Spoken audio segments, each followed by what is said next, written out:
সমীরই প্রথম কথাটা তুলল। তার মত এই যে রোমান্স, প্রেম ও সব নভেলিয়ানা কেবল নাকি নভেলেই ঘটে, বাস্তব জীবনে ওদের কোনো নাকি অস্তিত্বই নেই। তাতে সুধীরও এসে যোগ দিল বলে মনে হলো। আস্তে আস্তে বাকি সবাই সমীরের মতেই মত দিল।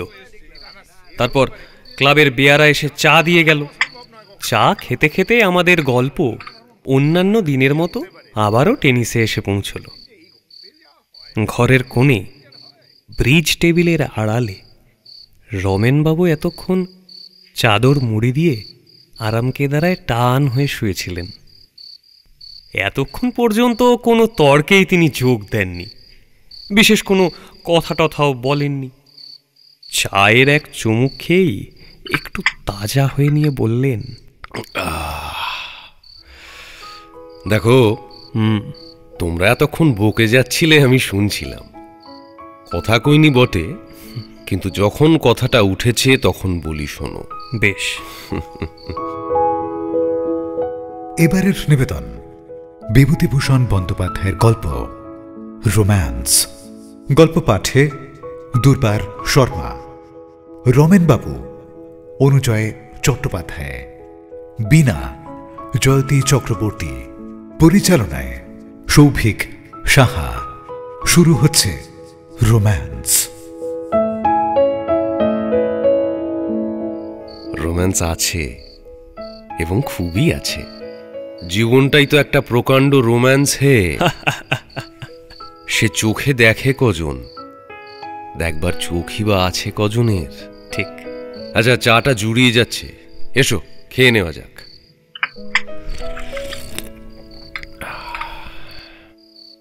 শোনো, তারপর বলি।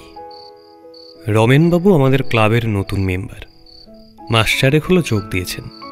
তাকে একটু অদ্ভুত ধরনের লোক বলে আমাদের সকলেরই মনে হয়েছে। ব্রিজ, টেনিস, দাবা এসব কোনো খেলাতেই কোনোদিন তিনি যোগ দেননি। মেলামেশাও তিনি খুব একটা করেন না। আপন মনে এসে বসেন, কাগজপত্র পড়েন, সন্ধ্যের আগে আবার উঠে চলে যান। কিন্তু লোকটার মধ্যে এমন একটা জিনিস আছে যাতে ক্লাবের সকলে তাকে খুব পছন্দ করে। তিনি না এলে, কেন তিনি এলেন না সে সম্বন্ধে আলোচনা হয়। আর একটা জিনিস, তাঁর আড়ালে তার সম্পর্কে খারাপ কথা কেউ কোনোদিন বলে না। চা খাওয়া শেষ হয়ে গিয়েছিল।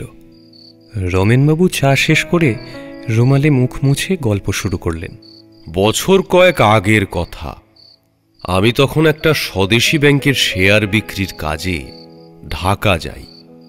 সেই প্রথম ও অঞ্চলে যাওয়া। সময়টা শীতের শেষ হলেও কলকাতায় তখন শীত চলে গেছে, ফলে আমি শীতের কাপড় সঙ্গে নিইনি। এক দফা পদ্মার স্টিমারে, তারপর ট্রেনে শীতে হিহি করে কাঁপতে কাঁপতে রাত 9:30-10টার সময় গিয়ে ঢাকায় পৌঁছলাম। আমাদের ব্যাংকের একজন ডিরেক্টর ঢাকা শহরের এক ভদ্রলোকের নামে একখানা চিঠি দিয়েছিলেন। তিনি শহরের একজন বড় উকিল। তাঁরই বাড়িতে গিয়ে উঠব কথা ছিল। আমি যখন সে বাড়ি গিয়ে পৌঁছলাম তখন রাত 10:30টার কম নয়। বেশ জ্যোৎস্না রাত। কম্পাউন্ডের বাঁ ধারে ফুল বাগান, জাফরিতে মাধবীলতা এঁকে বেঁকে উঠেছে। আলো আধারে পাতার আড়ালে বড় বড় ব্ল্যাক প্রিন্স গোলাপ ফুটে রয়েছে। একজন হিন্দুস্থানি দারোয়ান রুটি সেকা ফেলে গাড়ির কাছে এসে সেলাম করে দাঁড়ালো। সেলাম বাবু। উকিলবাবু বাড়িতে আছেন? না, উকিলবাবু তো বাড়িতে নেই। সে 3-4 দিন হলো কুমিল্লাতে গিয়েছেন, কবে আসবে কোনো ঠিক নেই। কোচম্যানকে গাড়ি ফেরাতে বলেছি। ডাকবাংলোতেই অগত্যা উঠব। একটি ছেলে বাড়ির মধ্যে থেকে বার হয়ে এলো। ও কি, আপনি চলে যাচ্ছেন? বাবা কাল সকালেই আসবেন, আপনি যাবেন না? মানে বাবা শুনলে কিন্তু খুবই দুঃখ করবেন। রামদিন, রামদিন, এই বাবুর জিনিসপত্র নামিয়ে নাও। সুতরাং রয়ে গেলাম। খাওয়া আর থাকার ব্যবস্থা খুব ভালো হলো। সারাদিনের পরিশ্রমে তাড়াতাড়ি ঘুমিয়ে পড়লাম। পরদিন সকালে উঠে বাইরের বারান্দাতে বসে কাগজ পড়ছি। উকিলবাবুর গাড়ি গেট দিয়ে কম্পাউন্ডের মধ্যে ঢুকল। তিনি গাড়ি থেকে নেমে আমার পরিচয় জেনে খুব খুশি হলেন। ও হো হো হো, আচ্ছা আচ্ছা, আপনি। তা আচ্ছা, পথে আসতে কোনো অসুবিধা হয়নি তো? না না, সব ঠিক ছিল, কোনো অসুবিধা নেই। আপনি একটু আগে বললে আমি গাড়ির ব্যবস্থা করতে পারতাম। না না, তার কোনো দরকার নেই, সব ঠিক ছিল। আচ্ছা, বেশ বেশ। একদিনের মধ্যে আমি যেন বাড়ির লোক হয়ে পড়লাম। রাত্রে আমার খাওয়ার জায়গা হলো বাড়ির মধ্যে দাওয়ায়। পরদিন সকালে আমার বাইরের ঘরে একটি 12-13 বছরের সুন্দরী মেয়ে চার খাবার নিয়ে এলো। বেশ ডাগর ডাগর চোখ, কালো চুলের রাশ পিঠের ওপর পড়েছে, মুখ দেখে বেশ বুদ্ধিমতী বলে মনে হয়। চার খাবারের প্লেট টেবিলের ওপরে রেখে সে চলে যাচ্ছিল। এই খুকি, শোনো, তুমি এ বাড়িরই না? নাম কি তোমার? বিনা। তারপরেই সে চলে গেল। পরের দিন সকালে সেই মেয়েটি আবার চা নিয়ে এলো। তুমি বুঝি স্কুলে পড়ো না? আমি মিডফোর্ড গার্লস স্কুলে পড়ি। কিছুক্ষণ ধরে আমাদের কথাবার্তা চলল। বিকেলে সে নিজেই আবার এলো, আমার ঘরের চেয়ারটার হাতলের ওপরে বসলো। আপনি বুঝি বই লেখেন? কি করে জানলে বলো দেখি? আপনার নাম দেখেছি, আমাদের বাড়িতে ম্যাগাজিন আসে, তাতে দেখেছি। তাই? কই, কোন ম্যাগাজিন আনো তো দেখি। আনছি। বিনা 2-3খানা ম্যাগাজিন নিয়ে এলো। তারই একটাতে আমার একটা অর্থনৈতিক প্রবন্ধ বার হয়েছিল। সেইটা বিনা খানিকক্ষণ ধরে পড়ল। তারপর সেটা মুড়ে রেখে গল্প করতে লাগলো। আমি মুখে মুখে ট্রান্সলেশন জিজ্ঞাসা করলাম, সবগুলোর উত্তর দিল। আমার একটু ঢাকা মিউজিয়াম দেখতে যাওয়ার ইচ্ছে ছিল, কিন্তু সারা বিকেলটায় বিনা আমার ঘরে বসে রইল। মিউজিয়াম দেখতে যাওয়া না হলেও কোনো ক্ষতি অনুভব করলাম না। সেদিন একটু তাড়াতাড়ি খেয়ে ঘুমিয়ে পড়েছি। শেষ রাত্রে কি জন্যে যেন ঘুম ভেঙে গিয়েছিল। কানে গেল বাড়ির মধ্যে মেয়েলি গলায় কে চেঁচিয়ে চেঁচিয়ে ইউক্লিডের জিওমেট্রি পড়ছে। From an external point and they are equal and also subtend. ভারী আশ্চর্য লাগলো। Can be drawn বিনা নিশ্চয় নয়। Circle from an external point. ওর ক্লাসে জিওমেট্রি ট্যানজেন্ট কোন স্কুলেই পড়ানো হয় না। তাছাড়া সেটা বিনার গলাও নয়। ঘড়িতে দেখলাম রাত 4টে বেজেছে। মনে মনে ইউক্লিডের অপূর্ব প্রভাবকে ধন্যবাদ না দিয়ে থাকতে পারলাম না। এই শীতের রাত্রে 4টের সময় কার জ্ঞান পিপাসা এত প্রবল হয়ে উঠেছে জানবার ভারী ইচ্ছে হলো। সকালে বিনা চা নিয়ে আসতেই জিজ্ঞেস করলাম, বিনা, শেষ রাত্রে কি জিওমেট্রি পড়ছিল বাড়ির মধ্যে? তুমি? আমি না, দিদি। এইবার ম্যাট্রিক দেবে তো। এই সামনের বুধবার থেকে এক্সাম শুরু হবে। কই, তোমার দিদি ম্যাট্রিক দিচ্ছেন সে কথা তো শুনিনি। স্কুলের গাড়িতে তো তুমি একলা যাও দেখেছি। বারে, বেশ লোক তো আপনি। দিদি তো অ্যালাউ হয়ে বাড়িতে বসে পড়ছে। ও যে আমার সঙ্গে রোজ রোজ স্কুলে গাড়িতে পড়তে যাবে। কথাটা বিনা ঠিকই বলেছে, তার হাসিটা নিতান্ত অসঙ্গত নয়। সেদিন বিকেলে স্কুলের গাড়িটা যখন এসে লাগলো, তখন আমি রোয়াকে পায়চারি করছিলাম। বিনাকে নামতে দেখলাম না, কিন্তু একটি মেয়ে নামলো। বয়স 15-16 হবে। অপূর্ব সুন্দরী। লাল পাড় সিল্কের জ্যাকেটের বাইরে নিটোল শুভ্র বাহু দুটি যেন হাতির দাঁতে কুঁদে তৈরি। একবার আমার দিকে চোখ ফিরিয়ে চেয়ে দেখে শান্ত গতিতে বাড়ির মধ্যে ঢুকল। সন্ধ্যের একটু আগে বিনা এসে পড়ল। আপনি কি এখন চা খাবেন না বেরিয়ে এসে খাবেন? আচ্ছা, দিদিকে আজ দেখেছেন তাই না? আমি তখনও বুঝে উঠতে পারিনি যে স্কুলের গাড়ির সেই মেয়েটি বীণার দিদি। আগেই বলেছি বীণা ভারী বুদ্ধিমতী মেয়ে। সে আমার মুখ দেখেই ব্যাপারটা বুঝে নিয়ে বললে, আজ বিকেলে স্কুলের গাড়ি থেকে যে নামলো, হুম। ওই তো আমার দিদি। আমি তো আজ স্কুলে যাইনি। ও আচ্ছা। দিদি রিসিট আনতে স্কুলে গিয়েছিল ওই বেলা। দিদি আমাকে জিজ্ঞেস করছিল, বাইরের ঘরে ওই ভদ্রলোকটি কে রে?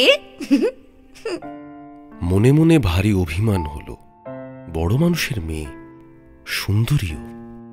কিন্তু আর 6-7 দিন হলো আমি একটা চেয়ার টেবিলের মতো তাদের বাড়ির এক কোণে পড়ে আছি। এতদিনের মধ্যে আমার সম্বন্ধে সে খবরটুকু কি তার কানে যায়নি? দিন 2 কেটে গেল। এ কদিনে আমি নিজের কাজে ব্যস্ত হয়ে যথেষ্ট ঘোরাঘুরি করলাম। তাতে ঠিক সময়ে খাওয়া দাওয়া হয়ে উঠত না কোনো দিনই। তাই বীণার সঙ্গে দেখা হবার সময় হতো না। 3 দিনের দিন সকালে বেরিয়ে সন্ধ্যার একটু আগে ফিরে এলাম। বারান্দাটাতে বসে একটু বিশ্রাম করছি। হঠাৎ বীণা ঘরে ঢুকে এলো। বেশ কদিন পরে তাকে আবার দেখলাম। এই যে ঠাকুর 2বার, তারপর আমি 2বার আপনাকে ডাকতে এসে ফিরে গিয়েছি। আপনার খিদে তেষ্টা কিছু পায় না না? কোথায় ছিলেন সারাটা দিন? কি মানুষ বলুন তো আপনি? আমি কিছু উত্তর দেওয়ার আগেই সে আবার বলে উঠল, মুখ হাত পা ধুয়ে ফেলুন, আমি চা নিয়ে আসি। বাবা এখনো কাছারি থেকে ফেরেননি, চায়ের জল বসানোই আছে। একটু পরেই সে চা নিয়ে এসে অভ্যস্তভাবে সামনের চেয়ারের হাতলটার উপর বসে অনর্গল বকে যেতে লাগলো। আপনার না সত্যি মাথাটা খারাপ আছে। সব কথার উত্তর পাওয়ারও প্রত্যাশা সে রাখে না। কোথায় যে থাকেন সারাটা দিন কে জানে। আপনা আপনি বেশ বলে যেতে পারে। আজকে না ভারী মজা হয়েছে। আমি আপনার একটা লেখা দিদিকে দেখিয়ে বললুম, পড়ে দেখো তো। তাই? দিদি পড়তে গিয়ে কিছুই বুঝতে পারে না। দাঁড়ান আমি সেটা নিয়ে আসি। আমার উত্তরের অপেক্ষা না করেই সে বাড়ির মধ্যে চলে গেল। কিন্তু সেদিন আর তার দেখা পাওয়া গেল না। বীণার খামখেয়ালি ধরন আমার জানা ছিল। আমি কিছুই আশ্চর্য হলাম না। পরদিন সকালে সে এলো, হাতে একখানা বঙ্গবন্ধু। এই নিন, আপনার লেখাটা নিয়ে এসেছি, একটু বুঝিয়ে দিন তো। দিদি লাল পেন্সিল দিয়ে দাগ দিয়ে দিয়েছে জায়গাগুলো। সেই মাসের বঙ্গবন্ধুতে আমার আরেকটা প্রবন্ধ বেরিয়েছিল। ওই অর্থনৈতিক প্রবন্ধ।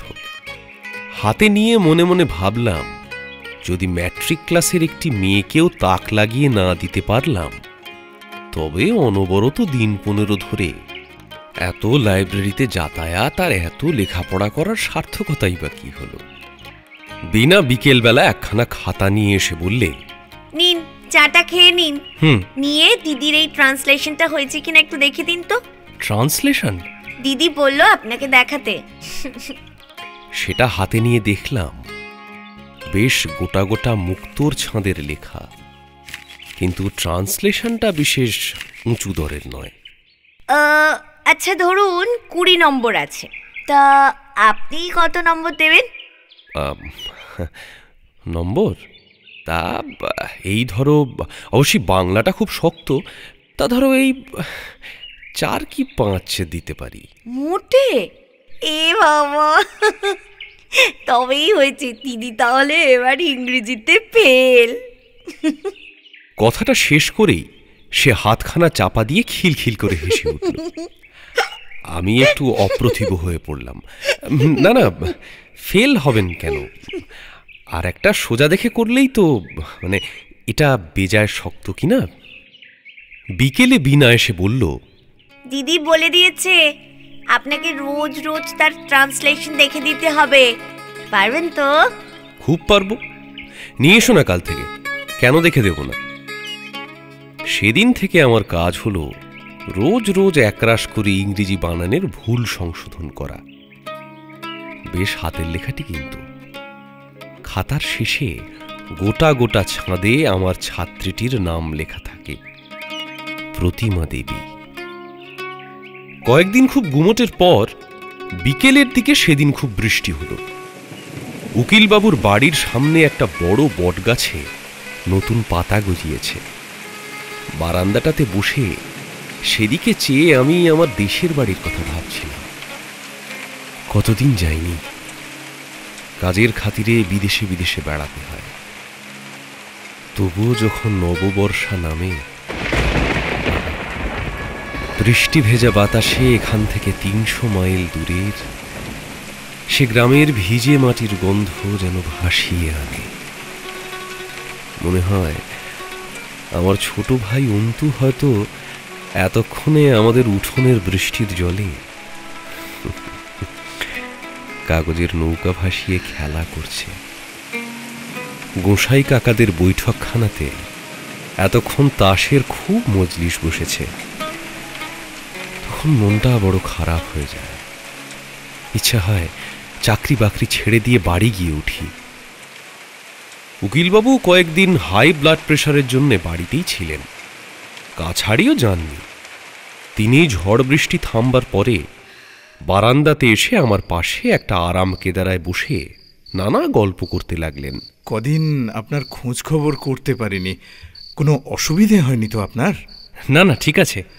হ্যাঁ, দেখুন, বিনা বলছিল আপনি প্রতিমা ট্রান্সলেশন রোজ দেখে দেন। ওই আর কি। ইংরেজিটা তেমন জানে না। যদি কিছু মনে না করেন তবে আপনাকে একটা অনুরোধ করি। হ্যাঁ, বলুন না। মেয়েটিকে একটু দেখবেন আপনার সময় মতো। শুধু ইংরেজিটা দেখে দিলেই হবে। ওর মাস্টার মশাই ছিল জানেন, হঠাৎ মা মারা যাওয়াতে বেচারি জানুয়ারি মাসে বাড়ি চলে গেল। আচ্ছা। আর এলো না। অবশ্যই যদি আপনার কোনো অসুবিধে না হয়। বলা বাহুল্য, আমাকে এ বিষয়ে রাজি করাতে তার যতটা বাক্য ব্যয় করার প্রয়োজন ছিল তিনি তার চেয়ে একটু বেশি করলেন।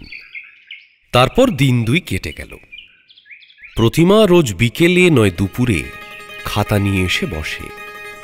সঙ্গে থাকে বিনা, কোনো দিন সেও থাকে না।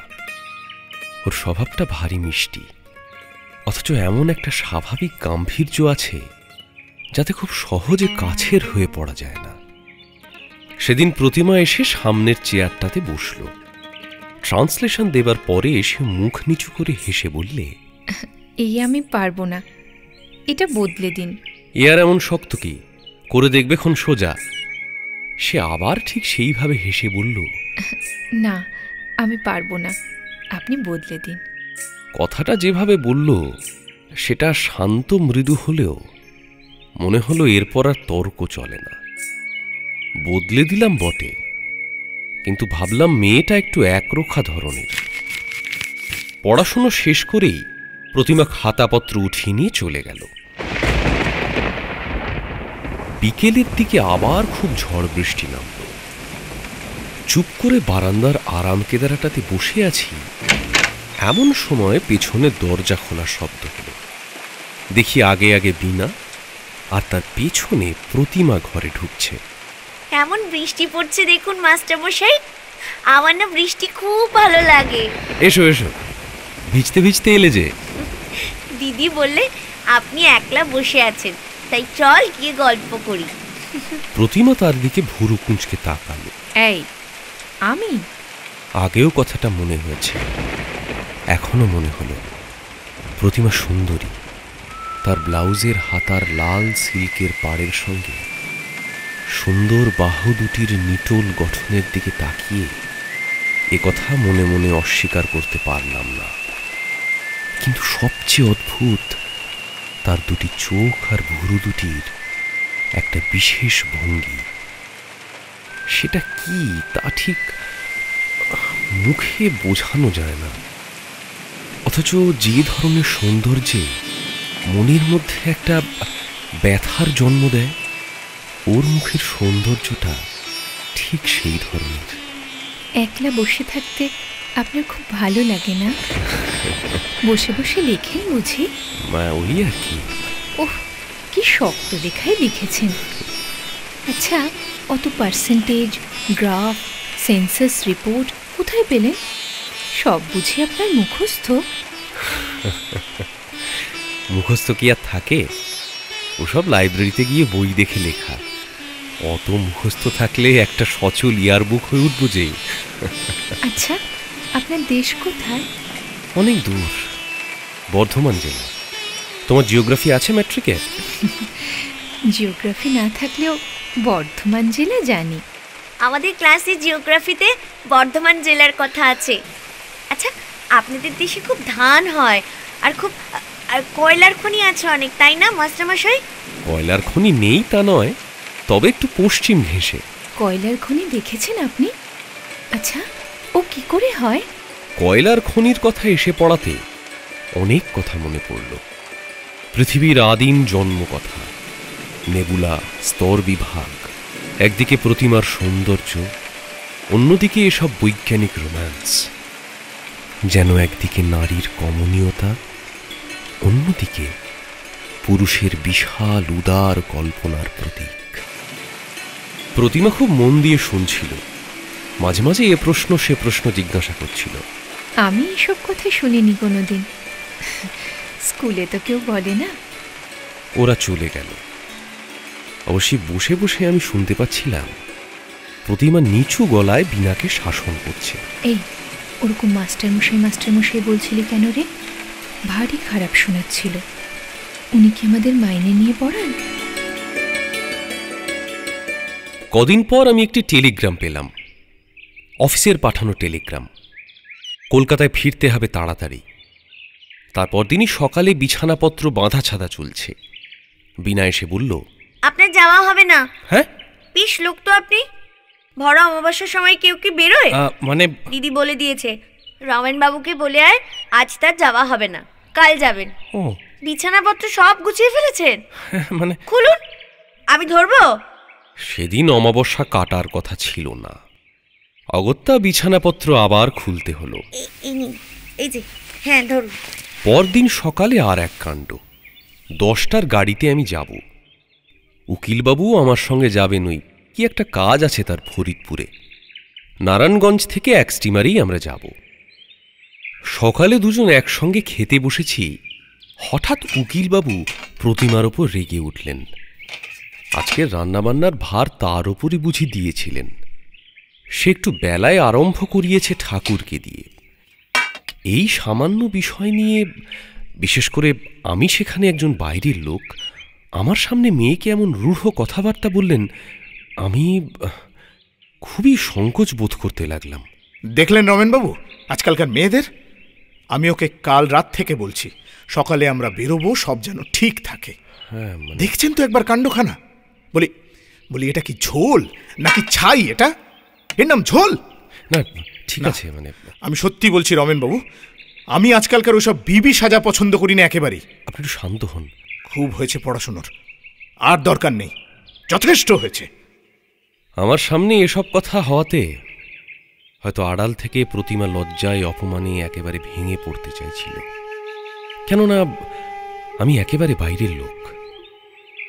বকাঝকার পর সে আর আমাদের সামনে পরিবেশন করতে বেরোল না। ভারী মন নিয়ে নিজের ঘরে ফিরে এলাম। একটু পরে বিনা চায়ের কাপে এক কাপ দুধ নিয়ে এলো। এই নিন, দুধ মিছরিটা খেয়ে নিন। দুধ মিছরি? কেন দুধ মিছরি কেন? আরে বাবা, আমাদের বাড়ির নিয়ম আছে, বাড়ি ছেড়ে কেউ কোথাও যাওয়ার সময় তাকে দুধ মিছরি খেতে দিতে হয়। উপরের ঘরে বাবাকে দিয়ে এলাম, দিদি বলে দিল আপনাকেও দিতে। গত 3 দিন প্রতিমার সঙ্গে আমার দেখা হয়নি। আজ এইমাত্র এই যা খাবার সময় দেখা হয়েছিল, তাও খুব অল্পক্ষণের জন্যে। যাবার সময়ও দেখা হলো না। শুধু বিনা বিছানাপত্র গাড়িতে ওঠাবার সময় কাছে কাছে ছিল। কয়েকদিন ধরে একটা সন্দেহ হয়েছিল। বিনা, আচ্ছা একটা কথা বলি, তোমার মাকে তো দেখতে পাইনি কোনোদিন।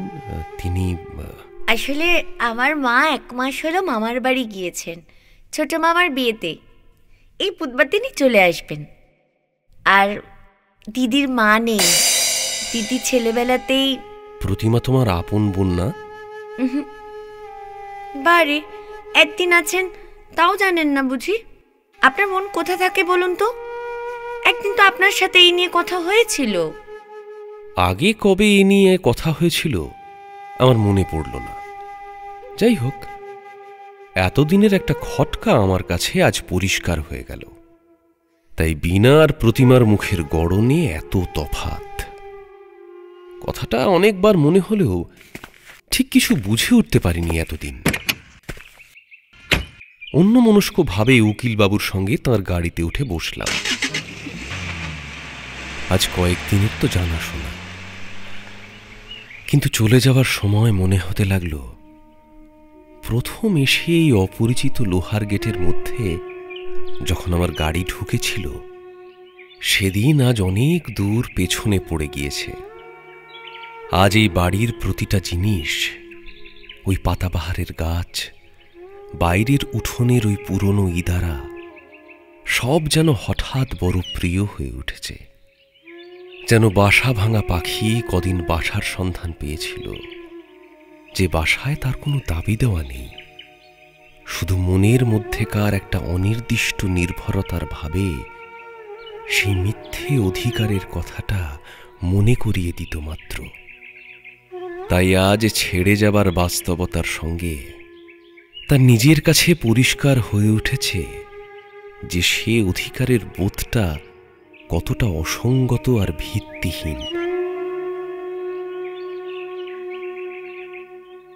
দেশে ফিরে অল্প কিছুদিন বাড়ি থাকবার পরেই কয়েক মাস একরকম কেটে গেল।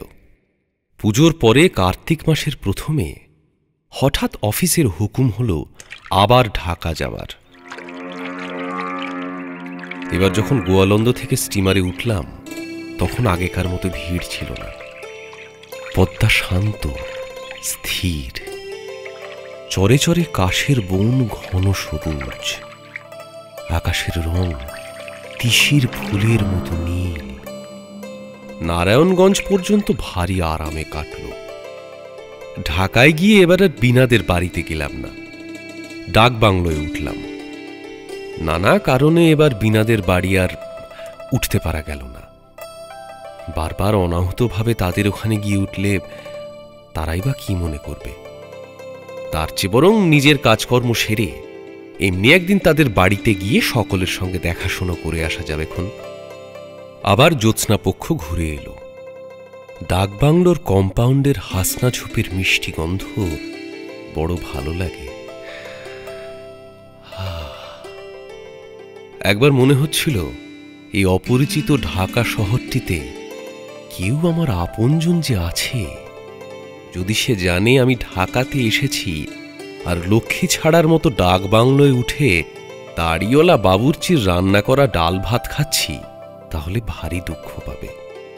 আমি জানি আমার খাওয়ার ব্যাপারে একটু অনিয়ম হলে তা সহ্য হবে না। নানা অনুযোগ করে ঠিক সময় খেতে বাধ্য করবে।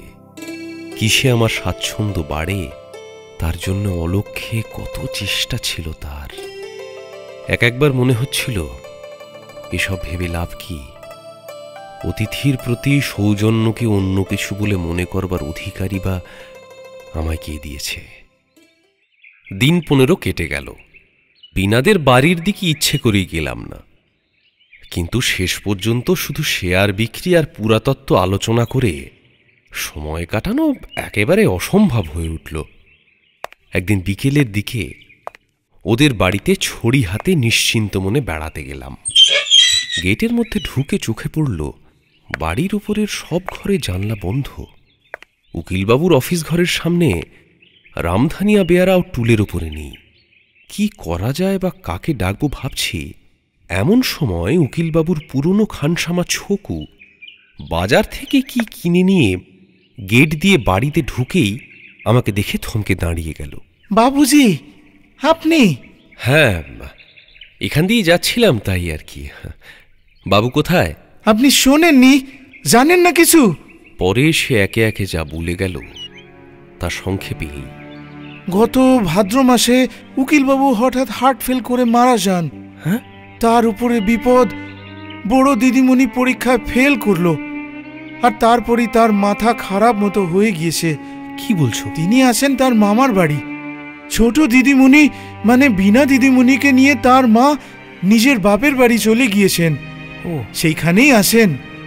এখন এই বাড়িতে দারোয়ান আর আমি ছাড়া কেউ নেই। তাই নাকি? বাকি কাজের লোকেরাও ছেড়ে চলে গিয়েছে। ডাকবাংলোয় ফিরে সেদিন আর কোনো কাজে মন বসল না। প্রতিমার কথা ভেবে আমার মন ভারী হয়ে উঠতে লাগলো। বাংলোর নির্জন বারান্দার অন্ধকারটাও যেন ভিজে হয়ে উঠল ওর নানা ছোটখাটো স্মৃতিতে। পরদিন সকালে আমি হঠাৎ আবিষ্কার করলাম যে ব্যাংকের শেয়ার বিক্রির কাজটা যতটা হওয়া উচিত ছিল ততটা হয়নি। হাত পা ঝেড়ে কাজে লেগে গেলাম। সকাল সন্ধে মহা উৎসাহে ঘুরে ঘুরে অফিসের কাজ করে বেড়াই, আর কলকাতার অফিসে বড় বড় রিপোর্ট পাঠাই। দিন 5 পরে সেদিন সকালে স্নান করে বসে খবরের কাগজ পড়ছি। এমন সময় ডাকবাংলোর বেয়ারা এসে বললে, হুজুর, আপনার সঙ্গে একটা লোক দেখা করতে এসেছে। একটু পরেই দেখি উকিলবাবুর ছকু খানসামা বেয়ারার সঙ্গে ঘরে ঢুকছে। কি হলো, কি মনে করে? পরশুদিন ছোট দিদিমণি বাড়ি এসেছেন মার সঙ্গে। আচ্ছা, আপনি সেদিন বাসায় গিয়েছিলেন শুনে আমাকে বলে দিলেন ডাক বাংলায় আপনি আছেন কিনা সেটা দেখে আসতে। হ্যাঁ, থাকলে বলে দিয়েছেন আপনি যেন অবশ্য ওই বাড়িতে যান। তা বাবু, আপনি তো বাংলোতেই আছেন, তাহলে আজ বিকেলে কিন্তু আপনাকে যেতেই হবে। আচ্ছা ঠিক আছে, অফিসের কাজ সেরে নি, বিকেলের পর নিশ্চয়ই যাব। বিকেলে যখন বিনাদের বাড়ি গেলাম তখন সন্ধে হবার খুব বেশি দেরি ছিল না। রাস্তার ধারে ধারে আলো দিয়েছে, মোড়ে মোড়ে ফিরিওয়ালা হেঁকে যাচ্ছে। ওদের বাড়ি পৌঁছে বাড়ির মধ্যে খবর পাঠালাম। একটু পরে বিনা এসে পায়ের ধুলো নিয়ে প্রণাম করে মৃদু স্বরে জিজ্ঞাসা করল, আপনার শরীর ভালো তো? একরকম মন্দ নয়। তোমাদের সব? বিনার চোখ দিয়ে ঝরঝর করে জল ঝরে পড়ল। কথাটা জিজ্ঞাসা না করাই বোধহয় উচিত ছিল। সান্ত্বনাসূচক গোটাকতক মামুলি কথা বলে আনাড়ির মতো বসে রইলাম। কিন্তু বিনার একটা অদ্ভুত গুণ আছে, আর সেই জন্যই তাকে আমার এত ভালো লাগে। অল্পক্ষণের মধ্যেই সে নিজেকে সামলে নিল। আপনি এখানে কোথায় উঠেছেন? ওই ডাক বাংলোয়?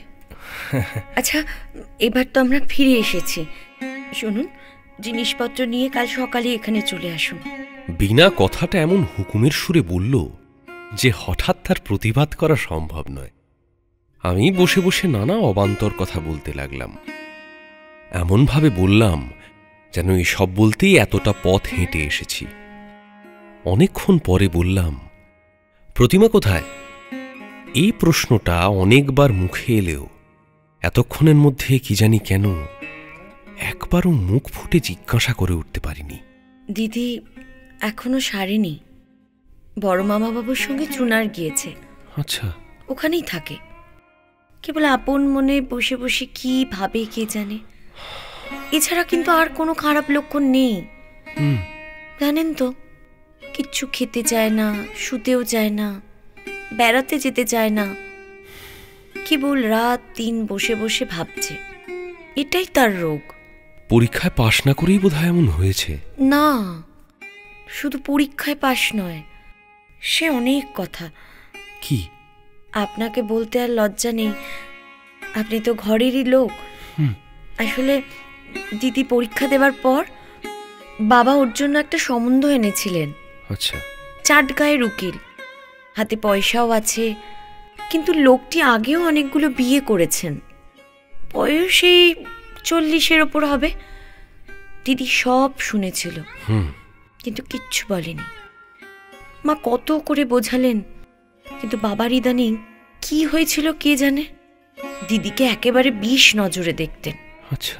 দিদি শেষে রেগে গিয়ে কাগজ দেখে কোথাকার স্কুলে টিচারের জন্য অ্যাপ্লাই করে। আচ্ছা। চাকরিও পায়, কিন্তু বাবার হাতে সেই চিঠি এসে পড়ে। তারপর সে কি অপমান আর কি কাণ্ড।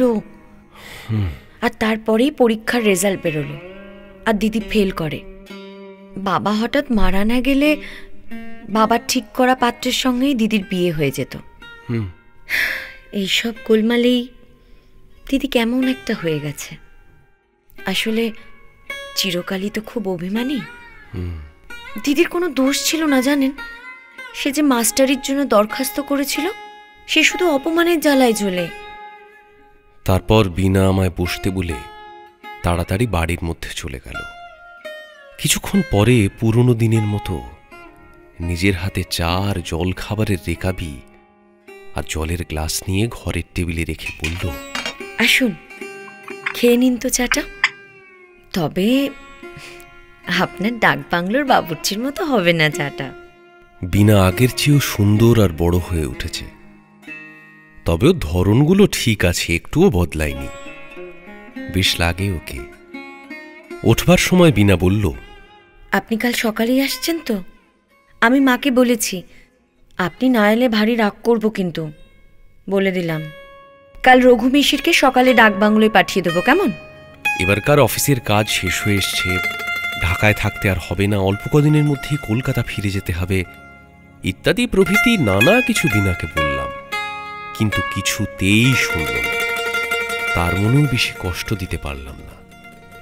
রাজি হয়ে বললাম, আচ্ছা বাবা, তাই হবে, তবে একটু দেরি হয়ে যাবে হয়তো, এই বেলা 9টার মধ্যে আসবো। আপনি আপনার সেই ঘরটাতেই থাকবেন, সকাল 8টার আগে রঘু মিশিরকে পাঠিয়ে দেবো। ঠিক আছে।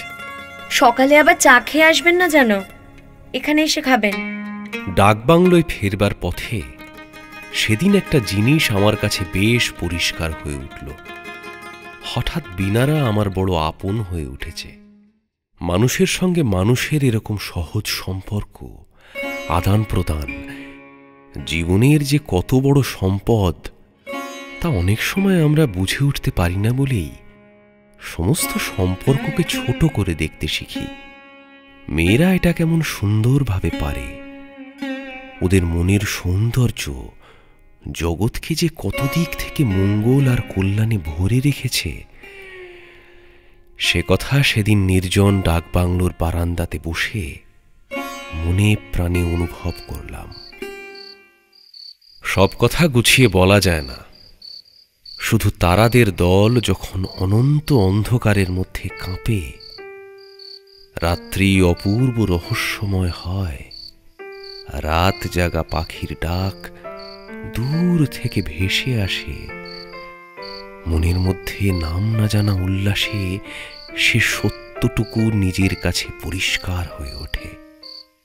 ডাকবাংলোয় ফিরে দেখি আমার এক পুরনো বন্ধু আমার জন্য অপেক্ষা করছে। সে ইন্স্যুরেন্স দালাল, নারায়ণগঞ্জে কাজে এসেছে এবং সেখানেই আছে। তার নামে তার একটা মানি অর্ডার এসেছে, কিন্তু সেখানকার পোস্টমাস্টার তাকে আবার চেনে না। তাকে শনাক্ত করবার সেখানে কেউ নেই বলে টাকা দিচ্ছে না। এদিকে তার হাতে 1 পয়সাও নেই। খুব ভোরের ট্রেনে বন্ধুকে নিয়ে নারায়ণগঞ্জে রওনা হলাম। যাবার সময় চৌকিদারকে বলে গেলাম, কেউ এসে যদি খোঁজ করে তাহলে যেন বলে আমি জরুরি কাজে নারায়ণগঞ্জ গিয়েছি, আজই ফিরব। বললাম বটে, কিন্তু সেদিন আর ফেরা হলো না। নারায়ণগঞ্জে কাটল দিন 2। অনেক কষ্টে কাজ মিটল। নারায়ণগঞ্জ থেকে ঢাকায় ফিরে ডাকবাংলোতে অফিসের চিঠি পেলাম। বিশেষ দরকারে আমায় কুমিল্লা যেতে হবে। ডাকবাংলোর চাপরাশি বললে রঘু মিশির 2 দিন এসে ঘুরে গিয়েছে। এদিকে ট্রেনেরা দেরি নেই। ফেরবার পথেই বিনার সঙ্গে দেখা করব বলে ঠিক করলাম। কুমিল্লা থেকে যেতে হলো চাটগাঁ, সেখান থেকে বরিশাল, সেখান থেকে কলকাতা। তারপরেই ফাল্গুন মাসে আমার ছোট বোনের বিয়ে। 1 মাসের ছুটি নিয়ে বাড়ি। ছোট বোনের বিয়ে শেষ হয়ে যাবার পরেই মা পড়লেন অসুখে। মাসখানেক ভোগবার পর চৈত্র মাসের মাঝামাঝি সেরে উঠলেন, কিন্তু চেঞ্জে যাওয়ার দরকার হলো। অফিসে আরও 1 মাসের ছুটি দরখাস্ত করাতে তারা তো ছুটি দিলেই না, বরং লিখলে এক্ষুনি কাজে যোগ না দিলে অন্য লোক বহাল করবে। চাকরিতে ইস্তফা দিয়ে একটা লম্বা চিঠি লিখলাম সেখানে। এতদিন পর ভেবে দেখি জীবনের গতি অপূর্ব, অদ্ভুত। এর চেয়ে বড় রোম্যান্সের সন্ধান কেউ দিতে পারে না। বিনাকে যখন বলে এসেছিলাম পরদিন সকালে তার ওখানে যাব, এমনকি তাকে কি বই পড়াবো তা পর্যন্ত ভাবতে ভাবতে এসেছিলাম, তখন কে জানত বিনার সঙ্গে দেখা তো আর হবেই না। আমার ঢাকা যাওয়ার পথই একেবারে বন্ধ হয়ে যাবে। তারপর কয়েক বছর কেটে গেল। আইন পাশ করে আলিপুর কোর্টে বেরুতে আরম্ভ করলাম। ভবঘুরের জীবন ক্রমে পেছনে পড়ে গেল। শুধু নির্জন অবসর মুহূর্তে মাঝে মাঝে সেসব দিনের নানা কথা মনে পড়ে। তখন যেন স্বপ্নের মতো মনে হয় এসব যেন পূর্বজন্মের কথা। তবে মনে করতে বড় ভালো লাগে। এদিকে সময় তো আর থেমে থাকে না। বিয়ের কথা বলে বলে বাড়ির লোকজন পাগল করে তুলল। জ্যাঠামশাই ভবানীপুরে কোথায় পাত্রী দেখে এসে খুব প্রশংসা করলেন। জ্যাঠাইমার অনুরোধে একদিন গেলাম মেয়ে দেখতে। বেলতলা রোডে একতলা ছোট বাড়ি। বাড়ির সামনে ছোট্ট একটু কম্পাউন্ড। গেটের ওপরকার লোহার জাফরিতে থোকা থোকা মাধবীলতা। আমরা গিয়ে বৈঠকখানায় বসবার অল্পক্ষণ পরেই মেয়েকে আনা হলো। তার মুখের দিকে চেয়েই আমি চমকে উঠলাম। আমার মুখ দিয়ে কোনো কথা বার হলো না। বীণা, কিন্তু এ কোন বীণা? 4 বছর আগের সে চঞ্চলা বীণা নয়, অপূর্ব সুন্দরী, ধীর স্থির তরুণী। মেয়ের মামা পরিচয় দিলেন মেয়েটি বেথুনে পড়ে, পড়াশোনায় বেশ ভালো। বীণা চোখ নিচু করেছিল, আমার দিকে চায়নি। সে বোধহয় জানেও না যে আমি পাত্র। বাড়ির বাইরে এসে বন্ধুরা আমাকে ভাগ্যবান বলল। ওরকম পাত্রী অদৃষ্টে জোটা নাকি, ইত্যাদি প্রভৃতি নানা কথা। আমি অবশ্যই কাউকে কোনো কথা বললাম না। শুভদৃষ্টির সময় কাপড় ঢাকা দিয়ে দেওয়া হলো না। এমনি দুজনে দুজনের দিকে চেয়ে দেখলাম। বীণার মুখের অবস্থা ফটো তোলার মতো হয়েছিল। অনেক রাত্রে বাসরে সে শাসনের সুরে বলল, আপনি তো আচ্ছা মানুষ, তলে তলে বুঝি এই কুমতলব ছিল? আমি বুঝি জানি? মেয়ে দেখবার দিনই তো আমি জানলাম। ও, আগে জানলে বুঝি এই বিয়েতে রাজি হতেন না? বীণা রাগে ঘাড় দুলিয়ে মুখ অন্যদিকে ফিরিয়ে নিল। আমার দিকে না চেয়েই বলল, কোথায় ছিলেন এতদিন নিরুদ্দেশ হয়ে? আর এলেন না কেন সেবার? সংক্ষেপে কৈফিয়ত দেবার পর আগ্রহের সুরে জিজ্ঞাসা করলাম, প্রতিমাকে দেখছি না, সে কি এখানে আসেনি আজ? এবার বীণা আমার মুখের দিকে চাইল, চেয়ে চুপ করে রইল। তারপর ধীরে ধীরে বলল, জানেন না, দিদি তো আর নেই। সেই বাড়ি মাঘ মাসে মারা যায়। মাথা তার ভালো হয়নি। আমার কাছে কতদিন বলেছে আপনার কথা।